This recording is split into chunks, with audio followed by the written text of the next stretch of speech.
Namaste, welcome to Season 3, Episode 4 of TT Talks. My name is Suhas, and today we have two special guests. My name is Neha Murthy. Hey, my name is Kris Chari. Perfect, and let's get right into it. So, Neha and Kris, what school do you guys go to? We both go to Emory. And what are you guys studying there? Me and Neha are both juniors at Emory University in Atlanta. And what are you guys studying there?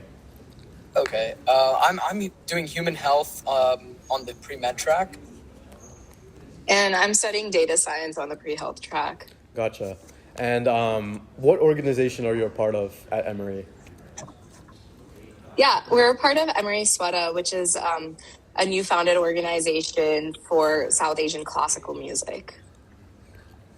We're basically go ahead, a collaborative space where patrons of music and performers kind of have this sort of hub to express their talents and share their own experiences in Carnatic music, and there are opportunities to participate in various Carnatic music events that occur around the area as well. So what are your guys' specific roles in the organization? Yeah, so I actually am the founder and president of Swara, and Kris joined us this past year. Yeah, I'm the outreach chair for Swara, so I handle the Instagram account most of the time. And I also work on coordinating with different other student orgs to try to set up collaborations. And I would say as a board, we generally work together to sort of answer the unique challenges that tend to come up. So it's pretty collaborative, I'd say. So Neha, what made you want to start Swara at Emory? Yeah, so when I was applying to colleges, was looking at how Duke has Duke Sangeet, Yale has Yale Raga, Princeton has Princeton Swara. So just like different organizations at these like top tier institutions, and Emory being one such university doesn't have any such ensemble or organization.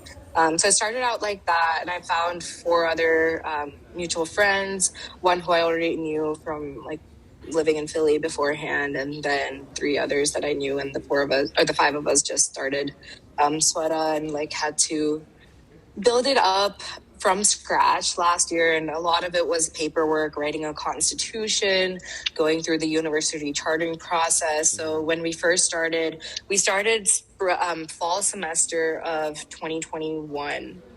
So that semester was a lot of the paperwork, and then spring 2022 was when we actually were able to get on our feet and get started and host a couple of events.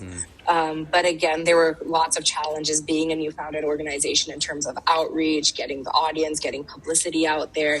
And at that point, we were still 5 of us on the board, and it was a lot to ask of all of us at that point, even though like we were all passionate and starting the organization together.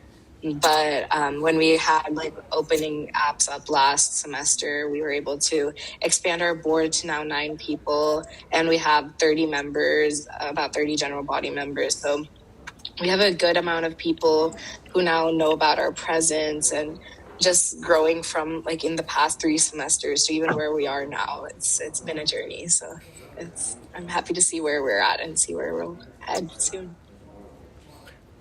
So what are some of the big events that you guys have hosted so far? Well, we're planning this event that's scheduled for February 4th.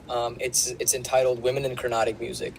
And we're basically looking at the contributions that female artists have had throughout the history of Carnatic music to kind of make it this vast, eclectic art that it is. We have sort of lyricists, and we're going to talk about lyricists and composers that have worked, in throughout the 1800s, 1900s, and even to modernity. And so we're looking at kind of the themes that they tended to focus on, whether it be like, for example, Andal from the Bhakti movement or other composers, and then other performers that are more prevalent today.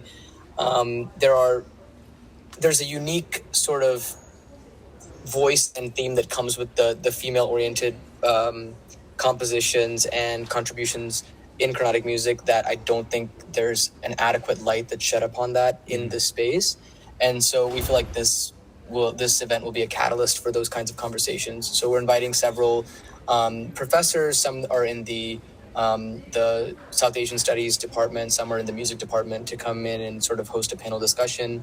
There'll be a Q&A as well. So that's one thing we're planning. Last semester, we were still kind of getting the word out. So it was a lot of outreach oriented things. We usually what we did last semester was we coordinated transport from Emory to these various local events that were happening surrounding Carnatic music. And so we would try to do more of that kind of the middleman kind of role, but now we're taking a more active role in fostering dialogue and provoking dialogue.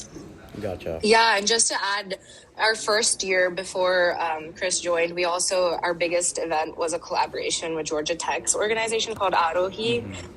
So me and our resident violinist Vishal, we had a concert performance at Georgia Tech's auditorium. So we did a collab with Georgia Tech.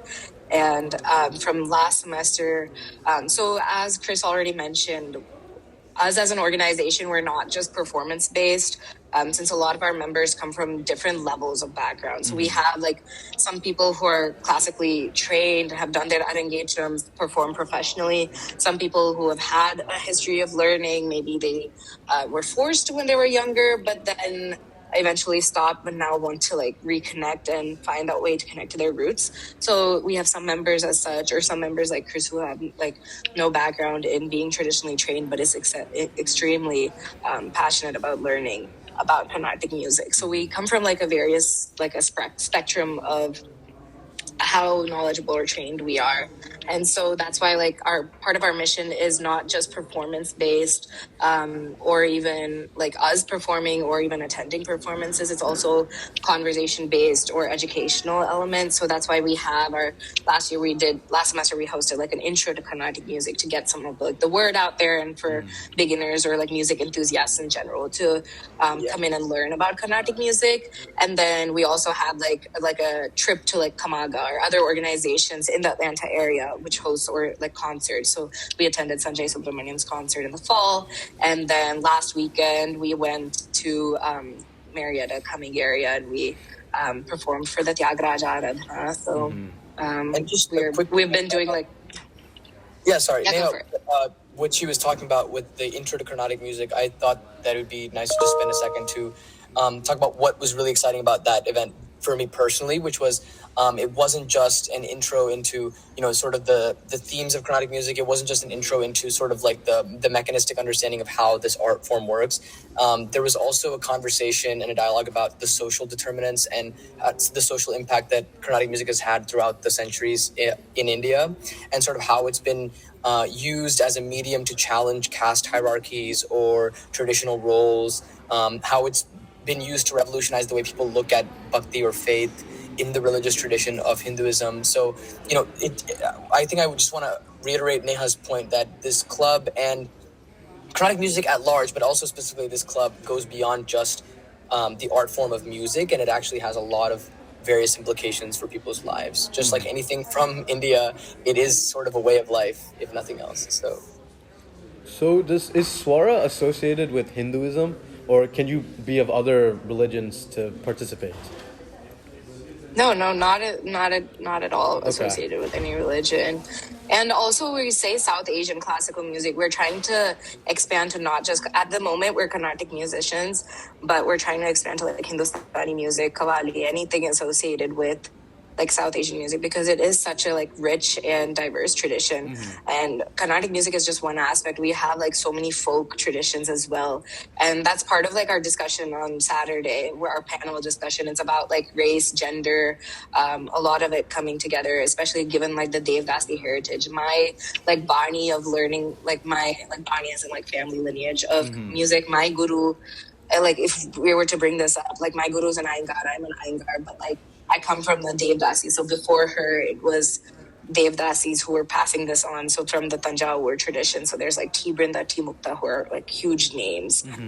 Their grandmother, Veena Dhannamal, who if you go back and see Kshetraya Padams, or it's a heavy non-devotional. So padams and javalis are something, Annamaya, Annamacharya, as you know, or Kshetriya. So these were people who wrote padams, not necessarily on the Lord. So these are more of like jealousy, anger, like different emotions. And it's very integrated into like dance styles as well. So we have this like rich history. So Carnatic music, or just like South Asian music in general, has so many more implications, not at all associated specifically with any religion, though it is a very devotional, like the bhakti involved, I would say it's devotion heavy. Okay, totally. Perfect.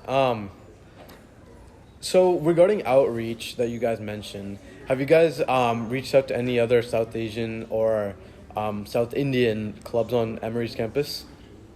Yeah, we actually just this last Friday, we had a collaboration with Emory HSA, the Hindu Student Association, and we basically performed at, several of our board members actually performed at their Saraswati Puja.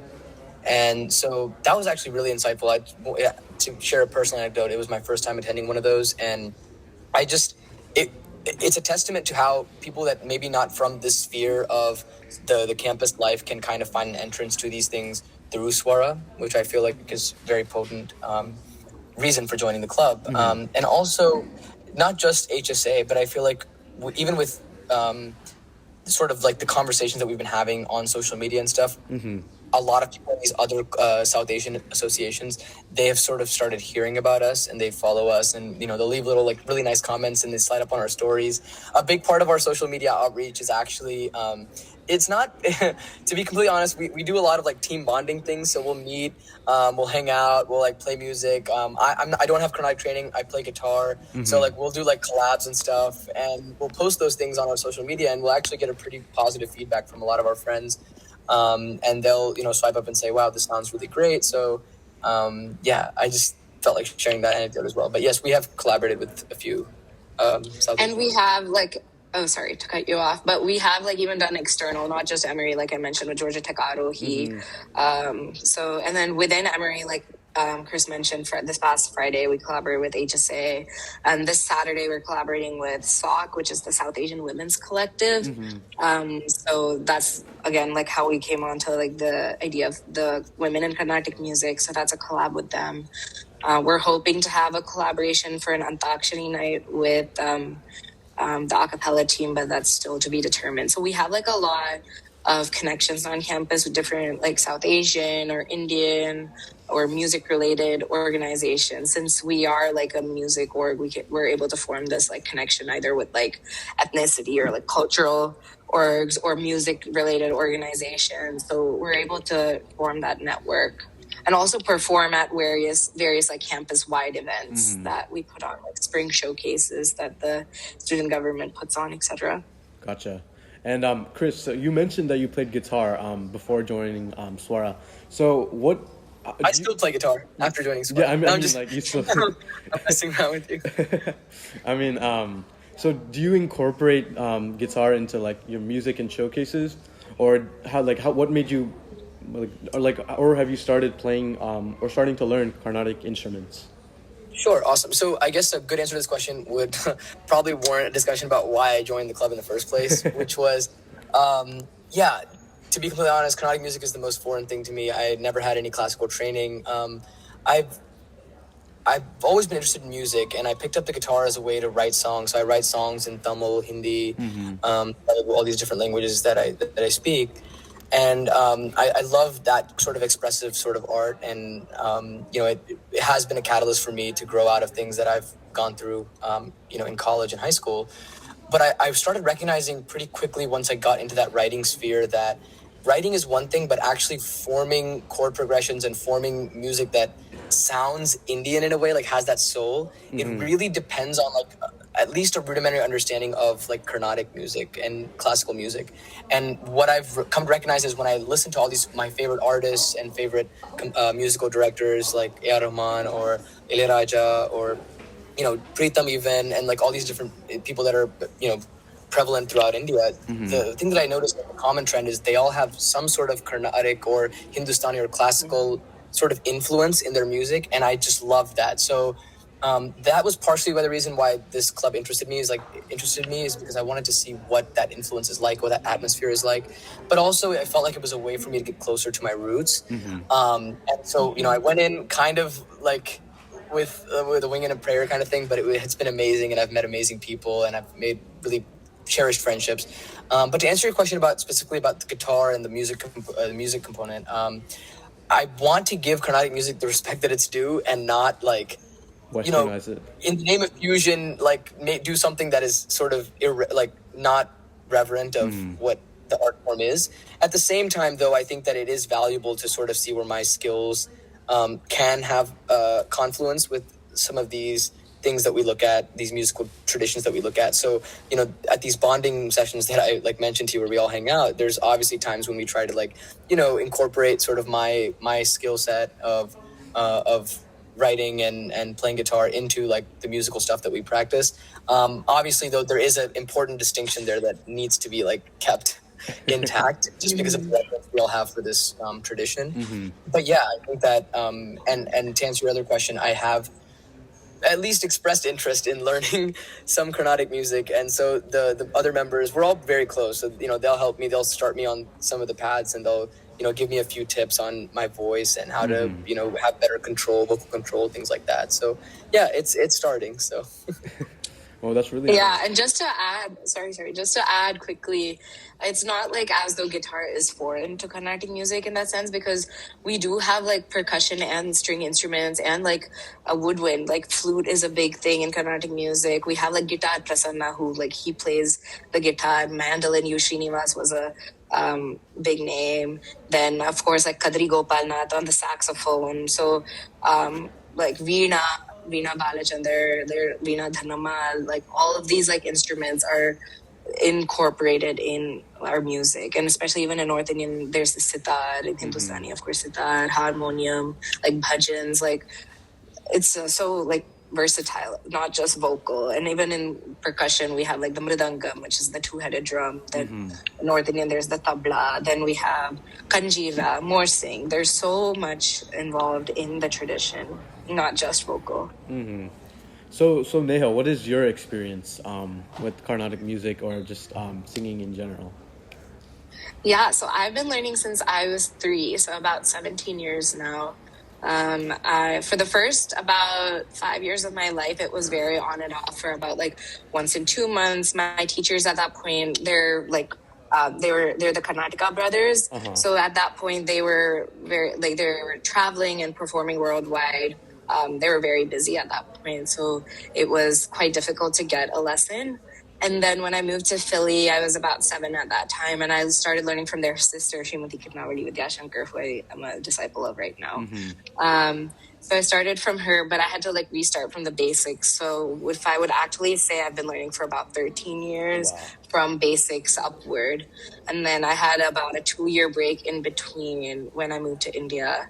And then and then I was able to get my Arangetram in 2019, and I've been performing professionally since, and teaching as well. So just for the audience that might not know about a little bit of like this terminology, so what is an Arangetram? Yeah, so an Arangetram, it's primarily used in dance forms. You might be more familiar with it being used in dance forms, either as Ranga Pravesham or Arangetram. It's like the first big performance you give. And Arangetram literally means like climbing up the stairs or first steps. For a lot of people, it ends up being like their big showcase, and afterwards it's like high school or college and you end up like stopping. But Arangetram is supposed to mean like, oh, you've reached the first step. So that's like all of your hard work up until there was the like work you needed to just reach the first step. It's a intense training process, but after that engagement, you're supposed to be able to like still climb the stairs, still be able to learn, perform, etc. Still a student. Sorry, one second. I just wanted to say one thing about that word Arangetram, which is something about me. So I'm very passionate about my mother tongue. So I'm Tamil, and I love the language, and I love trying to dig deeper into some of the etymology and sort of the other implications of what the language brings with it. And so the word, it's just funny to me because like now that I'm in this space and kind of hearing all the people talk about either Bharatanatyam or like Carnatic music, one thing I'm noticing is that people from all over India are using this word, Arangetram, which is a Tamil word. And it kind of goes to show you how these art forms can really bring a subcontinent together. Like, it's kind of beautiful because like Neha said, is literally aranga means like stage or step, and etram is like getting up on. And so it's kind of beautiful to me how like people from like Nepal that I've met, or people from like Karnataka or anywhere, they're using these words that are Tamil in nature, or how we all sing like Tyagaraja's kirtanas and like he's Telugu. And so it's really a testament to how like the unity of the subcontinent, even, and beyond that, even, unity of people, really, of how art can kind of bridge some of these gaps, these religious or cultural or linguistic gaps. So yeah, even in Carnatic music, it's not just South Indian languages. Of course, there are like Swati Tirunal, some Malayalam compositions. Purandaradasa, father of Carnatic music, is Kannada. Then we have like compositions in Hindi as well, like popular Tillana, Dhanashri Tillana is like Geeta Dhunikata Kadhim. It's in Hindi, not Chapai Lakaro. So the versatility of the language is involved in these compositions, and the lyricists, all these like, we call them Vagyakara, some of them, who the term Vagyakara is used for somebody who is not only like composed the lyrics, but has tuned it as well, and the dual nature of that. Because there are some like the Andar, like Tirupavais, which are like, the verses are poetic verses, but then they might have been tuned by somebody else. So in that sense, the Vagyakara term is used for somebody who composed and tuned it. But there are lots of compositions which were just like the poetic verses, which were then tuned later on by somebody like GNB or somebody down the road. Gotcha. Wow, that was incredible. Yeah, thank you for that thought. both of you. Thank you so much. So I think both of you mentioned how Tamil is your mother tongue. So when you're singing Carnatic music and such like related pieces of art, did you guys start learning Sanskrit or any other languages as well? Yeah, so I was very interested in the lyrics. So after learning for so many years, I was very curious as to why am I just like, I was very involved in the like, oh, am I singing this sangati or like this verse correctly, this tune correctly, this incorrectly? How can I correct that, increase speed, whatever? I was so in the technicality of the music that so this was like that COVID summer. I finished high school and going into college. This was even after my Arangetram. So I became very interested in the meaning behind songs, started doing research on the songs that I already knew, so I could like you get the bhava better, like emote the songs that I was singing better. And like even the Tamil that I'm singing, it's like poetic Tamil. It's not even like the conversational, like Pakka Tamil. Yeah. My like mother tongue is called Hebara Tamil, so mine's just like a butchered form of Kannada and Tamil mixed together. But I'm proud of it. I'm proud of my Bhasha. I've heard it. It sounds nice. It's a nice. Yeah, but that summer between high school and college, I started learning Sanskritam from Samskrita Bharati. And now I'm taking a class at Emory as well, reading some Sanskrit texts. So I've come some ways from when I started learning Sanskrit, but I will continue to, as I learn new songs as well, look into meanings, because that is equally as important. Because Carnatic music is about, this is how my party teacher, my Sangeetam teacher describes it. Carnatic music is very 50-50. It's 50% composition based and 50% like manodharmam, which is like improvisation. Whereas like Hindustani is more 80% improv and 20% actual like lyrics and compositions. So given that or like at least my background in Carnatic music is so strong, I need to be able to give it justice, I feel.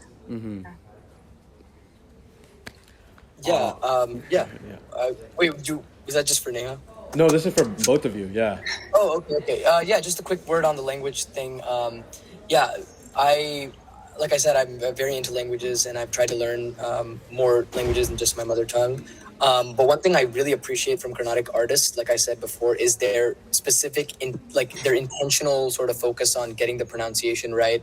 And like you mentioned Sanskrit, which is very important, right? Because a lot of these it's a Deva Bhasha, right? So it's like, it is the language which historically we have used to sort of unify the religion. But beyond that, there are a lot of compositions that are in Telugu and Tamil where the words are also very like rich in tradition and history. And so I really respect that a lot of these artists that I've met and heard perform, they really have a focus on getting the pronunciation right, understanding the meanings. To answer your other question about whether I've started down that path is, well, with Sanskrit, I've always been interested not so much in the Carnatic part of things, but in the slokas. Like when we would say slokas as kids and stuff, I would always want to know specifically what was being said. And that, honestly, that's been transformative for my faith, is understanding what's actually being said. And it's helped me build a more personal and more profound faith. And so I think it's a great pursuit for anyone who wants to sort of understand the roots of what, their historically their family's tradition means to all these people in their lives. It's a good thing to look at meanings and translations. So, yeah. That's very cool, yeah. And I definitely agree as well, because it's one thing just reciting a lot of these shlokas and lines, and it's another thing being able to understand what exactly they mean, the exact way to say them, and then the exact pronunciation. And so just a question, because both of you go to Emory. Does Emory, like in your opinion, do you think Emory has a good South Asian cultural representation, whether it comes to academics, social, student life, or all of those? I would say yes. We have like a Middle Eastern and South Asian Studies department. I'm actually doing like an unofficial Mesas minor.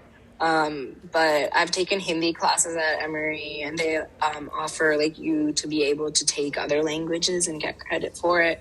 So I would say in that sense, it is very supportive of overall like languages in general.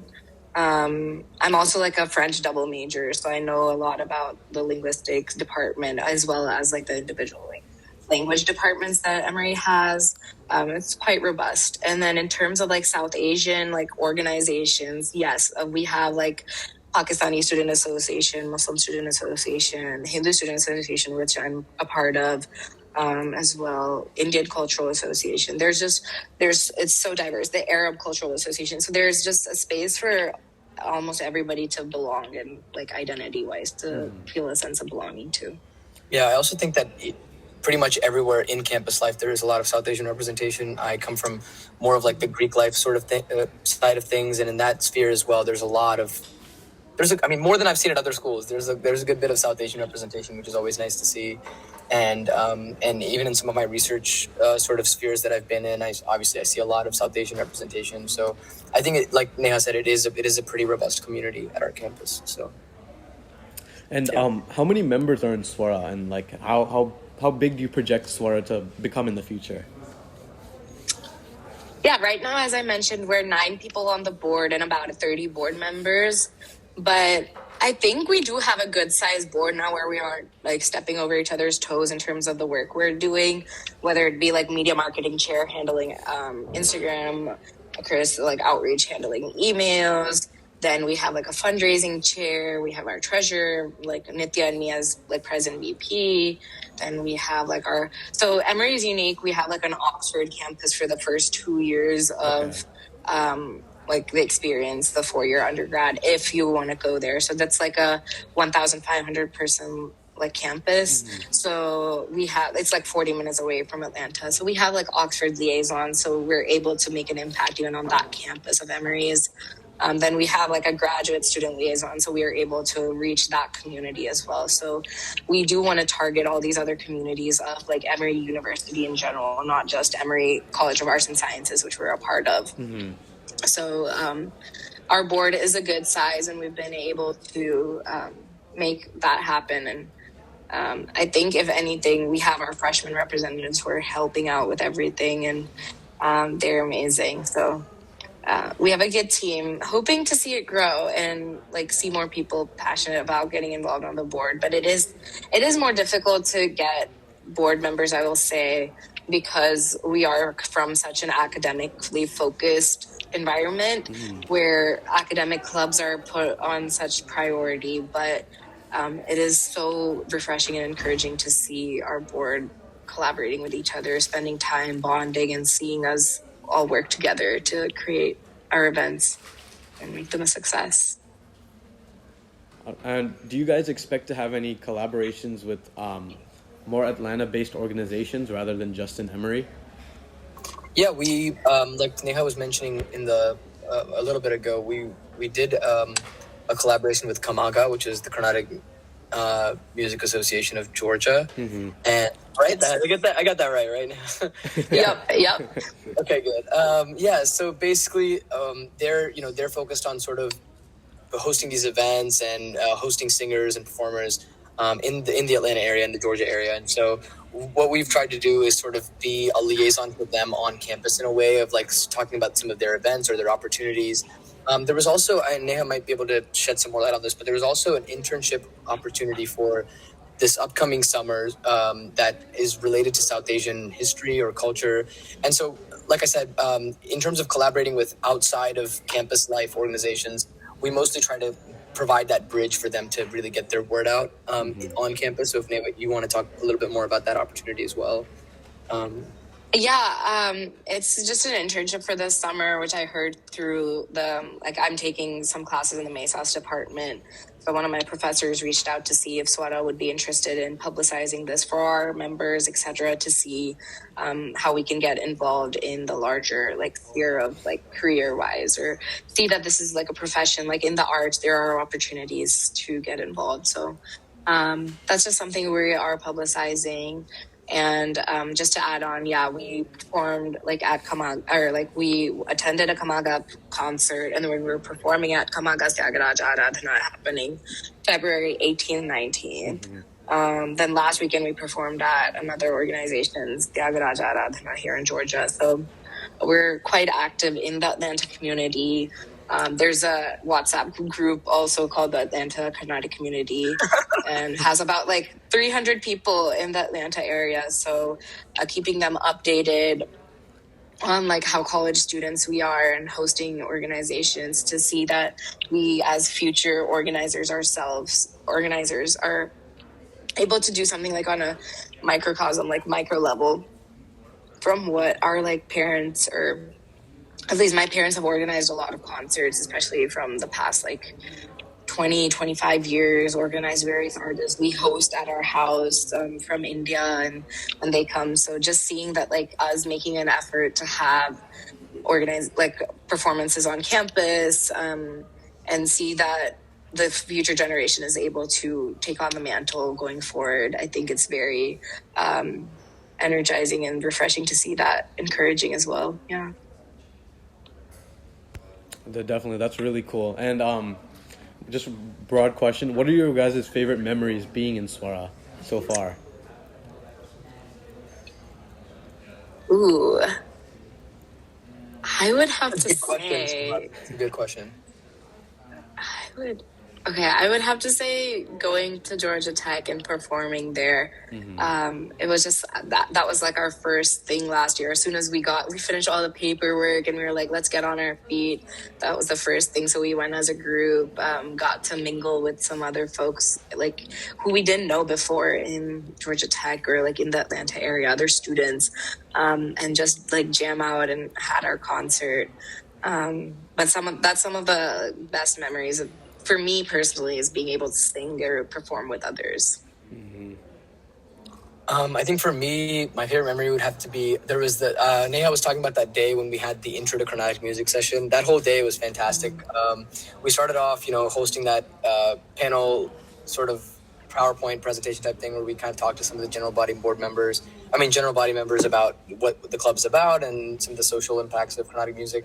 And then we all just hung out all day, and we actually went to my house in Cumming and hung out and just sang together and played music. And so it was and a lot of us met each other, some of each other's parents for the first time. So it was a very I felt because I was brand new to the team. So I felt I really was getting close to everyone at that time. So I really enjoyed that. Yeah. We also took board pictures that day. That was fun too. We did, yeah. We got some fire pictures. Yeah. If you guys want to check out Instagram, it's Swara Emory. Those pictures are fire. No, I'll link it in the description. You don't have to worry about it. Sounds good. Wait, Kris, you said you're from Cumming, right? What high school did you go to? So I actually am not from Cumming. Okay. I'm actually from Muscle Shoals, Alabama, which is a really small town up in northwest Alabama. Okay. When I got into it's a big plug for anybody that's listening. Great town. Please go visit. It has a rich music history, actually. Genuinely, it does. A lot of famous artists used to perform there in the 60s and 70s. Got a huge football tradition too. Well, anyway, so when I got into Emory and I moved to I moved to Emory. My parents soon after I'm an only child, so they wanted to be close to me, so they moved to Cumming to sort of be closer. So we live in I would have been districted to Haas to answer your question for I think West Forsyth. Okay. I'm pretty sure, not 100% sure. Yeah, it's the closest one I think to us. But Yeah, I just asked. I went to South Forsyth, so I'm really close. it might be South. I'm not sure. One of the Forsyths for sure. Yeah. All right. And then what's one thing you guys want the listeners to leave this podcast with? Like one advice or anything like that? Ooh, I have to think about this. I have one piece of advice that's very not Carnatic related, but it relates to my experience with this club, which is that if there is something, to all you guys who are listening, I'm the last person to be giving anyone advice, but take this with a grain of salt. But genuinely, if there is something that even mildly interests you or piques your interest, or you think that it would be a nice opportunity, don't you're gonna have these thoughts where it's do I really want to do this? Is this something that I'm gonna feel comfortable in despite my lack of knowledge or something like that? Don't worry about that, because trust me, you'll never regret taking a leap and meeting new people. So genuinely, and you might form some amazing friendships on the way. So if there is an opportunity in front of you to join a project or join some sort of collaborative where you might not have the knowledge base, I still think you should go ahead and go for it, because you'll gain a lot of valuable experiences along the way. So, yeah. To add on to that, in terms of Swara or Carnatic music in general, you don't even have to start singing. I would say the most valuable piece of advice I could give is just give Carnatic music a chance. Go give it a listen. It can be any artist, instrumental, vocal. If you're into percussion, just go to the Tanya Vartanam and listen to them jamming out. There's just something for everybody to find, whether it's language or style of music. You like the improv, you like the lyrics, there's just so much out there. And listening you can get so much knowledge from just that. And it's just valuable to be a good informed Rasika, or person who enjoys music. So. Mm-hmm. And even for anybody who already sings, I would say go listen as much as you can. And if you're just a music enthusiast, just give Carnatic music a chance. Yeah. Just adding on to that as well. I played tabla actually. I used to play when I was a kid, and then I restarted pretty recently. Because I went to a couple Arohi showcases, and I was just might as well just try it, because I used to do it in the past. And I'd say I was definitely intimidated at first before joining Arohi at Tech, because everyone is just so talented in whatever they do, whatever instrument they play, whatever sangeetam that they do, and I'd just say just take the leap. Definitely just because there's always going to be someone that's going to teach you how to do something even better. So I'd just say reach out, put out the first step, and you never know what's going to happen. Yeah, I love that. Great thought to us. Perfect. Yeah. But you should come and collab with us then, if you're a part of our team. I got you. Yeah, I got you. So do you guys have any other closing words? Anything you want to mention about Swara anymore? Your own personal experiences? Anything? No, thank you for giving us the platform. I think this is a great opportunity to just get the word out about us, but also a wonderful opportunity to come and speak on a podcast, which I think is a first for me. I don't know. Yeah, this might be a surprise, but I don't get a lot of podcast invitations either. Oh, that is a surprise. But yeah, thank you so much, Sahas. We appreciate the opportunity to talk about Swara and experiences. It's great. Of course. Thank you. And everything Swara is going to be in our description. We'll put it in our YouTube channel as well. So if there's any other events or stuff that you want us to mention while we're posting your video, just let us know. Awesome. Thank you so much, Suhas. Yeah, awesome. Yep.